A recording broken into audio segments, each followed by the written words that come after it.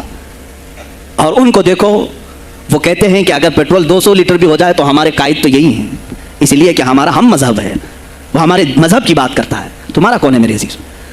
تم کسی پر متفق نہیں ہوتے، اور جو تمہارے لیڈر ہیں وہ کسی اور کے پلو میں چھپے ہوئے ہیں، ہاں کسی اور کی گود میں بیٹھے ہوئے ہیں. جا کر کے یہ سارے مسلمانوں کو کسی اور کے ہاں بیچ کر کے آتے ہیں. یہ سیاسی شعور بیدار کرو. مجھے معلوم ہے میری یہ باتوں کا سب سے زیادہ ایکشن کون لے گا، مجھے معلوم ہے. سب سے زیادہ کس کو کھلبلی مچے گی وہ بھی مجھے معلوم ہے. اسی لیے کہ میں ان سیکولر پارٹیوں کے بارے میں بول رہا ہوں جو چہرہ سیکولر بتا کر کے ہم آپ سب کے ووٹ لے کر کے چلے جاتے ہیں. اور پھر مجھے بتاؤ، جن کو تم اپنا مسیحا سمجھ کر کے ان کے پیچھے جے جے کرتے گھومتے رہتے ہو، تمہارے مذہب پر آج کیا حملے نہیں ہوئے ہیں؟ کیا نہیں ہوئے؟ کشمیر آج تک جل رہا ہے. کہاں یہ کانگریس کیوں نہیں بات کرتی ہے جو پورے مسلمانوں کی مسیحا ہے؟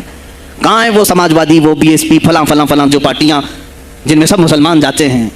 کیا ان کو اتنا بھی شعور نہیں کہ وہ پارلیمنٹ میں اس کے خلاف بات کریں، کہیں کہ یہ مسلمانوں کے ساتھ ظلم ہو رہا ہے، ہم ان کے ووٹ لیتے ہیں؟ نہیں بات کریں گے. یہ صرف اور صرف تمہیں استعمال کرتے ہیں، اور انہیں معلوم بھی ہے ہم نے ان سب کو خریدا ہے، ان کے لیڈروں کے منہ میں اپنی زبان رکھی ہوئی. یہ کوئی بولے گا نہیں، انہیں معلوم ہے. تمہیں یہ اندازہ نہیں میرے عزیزو. آج میں بولوں تو لوگوں کو تکلیف ہوگی. کشمیر کے ایسے حالات ہیں، رو رہے ہیں وہاں پر. ایک مولانا ہے، مسجد کے امام ہیں، انہوں نے کہا، باضابطہ حلفیہ کہا نوجوان میرے پاس نماز کے لیے آتا تھا، اس نے یہ کہا کہ حضرت کیا سوسائڈ کرنے کی اجازت ہے؟ کہا کیوں؟ کہا میرے گھر میں کچھ لوگ داخل ہوئے، میں ان کا نام ذکر نہیں کر رہا ہوں، کچھ لوگ داخل ہوئے، مجھے ہاتھ باندھ کر کے کھڑا کیا، میری ماں اور میری بہن کو ننگا کیا، میرے سامنے کپڑے اتارے اور ان کی عزت لوٹی، اور اس کے بعد مجھے ہاتھ کھول کر کے چھوڑ دیا. مجھے بتائیں اس کے بعد بھی جینے کا کوئی مقصد رہتا ہے؟ مجھے بتائیں اس کے بعد بھی جینے کا کوئی حاصل ہے؟ یہ سب تمہارے ساتھ بھی ہوگا. جہاں میجورٹی ان کی مسلمانوں کی تھی وہاں یہ ننگا ناچ کر کے دکھایا ہے، تو یہاں تو تم بہت قلت میں ہو. تمہارے ساتھ بہت کچھ ہو سکتے ہیں اب بھی اگر خاموش رہے. اسی لیے میں بار بار کہتا ہوں، اٹھو وہ گھر نہ حشر نہ ہوگا پھر کبھی، دوڑو کہ زمانہ چال اپنی چل گیا. تم اپنی سیاست کو منتخب کرو، تم اپنی قیادت کو منتخب کرو. اور اگر ابھی بھی سیاسی لاشعوری کی زندگی گزارتے رہو گے، لقمے بنتے چلے جاؤ گے، یہ کھاتے چلے جائیں گے. بات میں سلطان الاولیاء غوث پاک کی کر رہا تھا، لیکن مجھے یہ حالات پر گفتگو ضرور کرنی ہے. اس لیے کہ مجھے معلوم نہیں ہے کہ میری زبان پر کب تالے لگائے جائیں گے یا میری گردن پر کب چھری پھیری جائے گی، مجھے اس کا اندازہ نہیں. لیکن اے مسلمانوں، تم میری ذات سے الجھتے ہو تو الجھ جاؤ، مجھے اگر بلیم کرتے ہو، تانے مارتے ہو تو مار لو. چند دنوں کی بات ہے، جب تک میری سانسیں چل رہی ہیں تب تک مجھے گالیاں دو گے، لیکن جس دن میں بھی دنیا سے جاؤں گا اس دن تم ہماری باتیں یاد رکھو گے، اس دن یاد کرو گے. مجھے اپنے بچوں کو یہی بتانا ہے کہ اب وہ دور آیا ہے جہاں ممبروں سے بھی بولنے میں اب گھبراہٹ ہے. لوگ اپنے خوف کے مارے ایسے ہیں کہ اپنی روزی روٹی کے چکر میں میرے مصطفیٰ کی گالیاں سننا برداشت کر رہے ہیں. دیتا ہے دینے دو نا، ہمارا کیا بگڑتا ہے. اس پوزیشن میں تم آئے ہو آج، تمہارا امام جب اتنا بزدل ہے تو تمہارے دلوں میں کون سا ایمان باقی رہ جائے گا. اس لیے شعور پیدا کرو. اگر اولیاء کی نسبت تمہارے دل میں ذرا برابر بھی باقی ہے تو اٹھو میرے عزیزو. آپ قیامت کے دن جواب دہ ہوں گے میرے نبی صلی اللہ تعالیٰ علیہ وسلم کی عظمت پر. آج جو حملے ہو رہے ہیں یہ ہماری زندگی کا سب سے بڑا ایشو ہے. آج مطالبے کرو، مانگو تو کس چیز کو مانگو؟ بس یہ ہے کہ میری نبی کی عزت سلامت رہے، مجھے دنیا میں اور کچھ نہیں چاہیے. اتنا مطالبہ تو کر سکتے ہو، اتنا مطالبہ کرو اور پھر دیکھو میرے مصطفیٰ کی طرف سے انعام کیا ملے گا، اللہ کی طرف سے انعام کیا ملے گا. ارے وہ مرد قلندر جو پاکستان میں ابھی شہید ہوا، کس بات کا اعلان کرتا تھا؟ کس کو پکارتا تھا؟ کس کو للکارتا تھا؟